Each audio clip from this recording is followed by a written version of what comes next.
Welcome to the Student Affairs One Thing, a podcast that asks a simple question of seasoned student affairs professionals. What is one thing you have learned that has helped shape your professional career? I'm your host, Stuart Brown, the founder of studentaffairs.com, one of the most accessed websites by student affairs professionals. On our pages, we have the most cost-effective job posting board listing hundreds of open student services positions, a wide range of webinars, and a virtual exhibit hall. On today's episode, I am very pleased to have Dr. Adam Peck. Adam is currently the Assistant Vice President for Student Affairs at Illinois State University. He previously served as Assistant Vice President and Dean of Students at Stephen F. Austin State University. He is also the co-author and editor of Engagement and Employability and the soon-to-be-released Applying Design Thinking to the Measurement of Experiential Learning. Welcome to the program, Adam. Thank you, Stu. So, Adam, what is your one thing?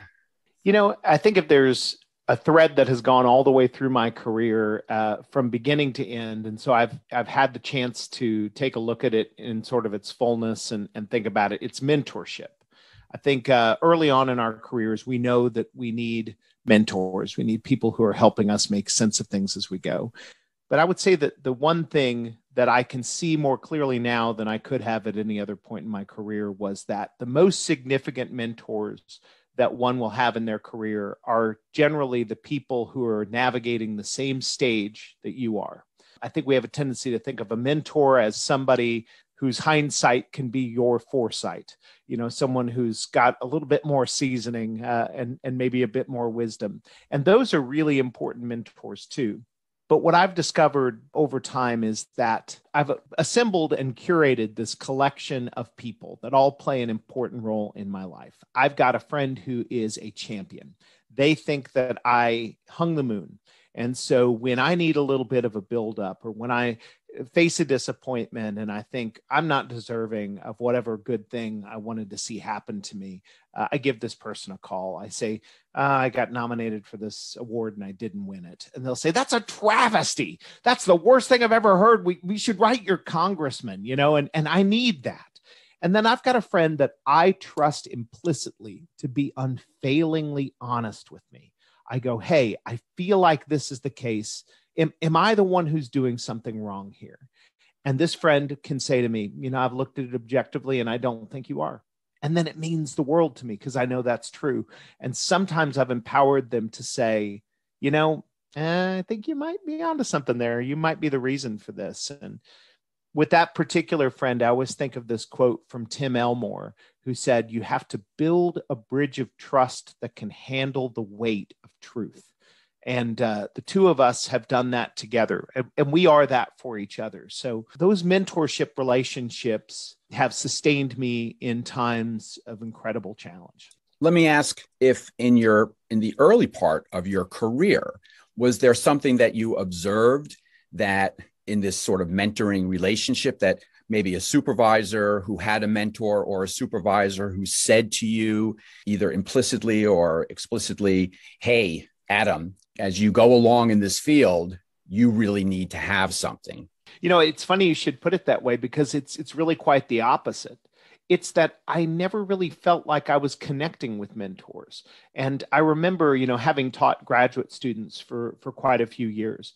When I was watching those students navigate their first jobs, they were often surprised and disappointed that their supervisor wasn't being a mentor to them. And that's when I realized that that's kind of rare. It's kind of rare to have a supervisor who really looks at you and says, I see potential in you. I want to help you develop into all of that potential. When that happens, that's magic. That's absolute magic. But it hadn't really happened for me. And so I also noticed that a lot of the people that I met, maybe who were in top graduate programs, they got to work alongside some of the pantheon of student affairs folks. And at that point in my career, I wasn't really exposed to a lot of those folks. And maybe I looked on that with a little bit of jealousy. So I would say that maybe at first I thought I was doing something unique. If I can't get some big name to endorse me, and if I can't find a supervisor who is really a mentor to me, then maybe I'm going to have to construct this myself. And I'm going to make it out of the thing that I have, which is relationships with people. But then the more I've talked to other people about it, we realized that we had really believed that sort of fallacy that your mentor had to be somebody with more experience than you. And that really the way that it most often happened was the relationships with your peers. So in a way, looking back at your career, because this mentoring concept, however you wanted to phrase it, wasn't really there for you. So it's almost that you took the reins on your own to develop these mentoring relationships. So I guess if people listening to this podcast are going to take something away, it's okay at the beginning, maybe not to have these mentoring relationships. However, as you move throughout the field, it is something to develop for just the reasons that you stated. Yeah, I think for me, the takeaway would really be that don't force it. I mean, to be honest, that could be its own podcast right there. Just don't force it. I always felt like I had a motor and I wanted to improve and I had goals for my career. And if you would have said to me at age 28, hey, we think you're ready to be a vice president, I would have been like, yeah, of course. Yeah, I'm 28. I've got half a master's degree. Let's do this thing, And it would have never occurred to me that I just wasn't ready for that. And so I would tend to find that if I had a chance to meet somebody who was in a senior student affairs officer position, or if I had met a college president, I don't remember how many of those I met, I was always thinking like, okay, how can I leverage this relationship? And it was just not organic, and it probably weirded them out too. I mean, I think we always remember ourselves through a funhouse mirror. So it probably wasn't nearly that bad, but that's really true. And I would also hate to, like, if anybody who'd ever supervised me was listening to this, I had some good mentors along the way, but to put them in this position where like they're the mentor, that just never felt right. I also too, I learned a lot from mentoring other people, because I think because I didn't necessarily have that experience, I really kind of hungered to be that mentor that I thought that people needed. And in some cases, I have formed relationships with professionals that are meaningful to me, perhaps more so than any mentor I ever had. And they have no idea how much I have learned from them. So, that being a mentor part is really important too.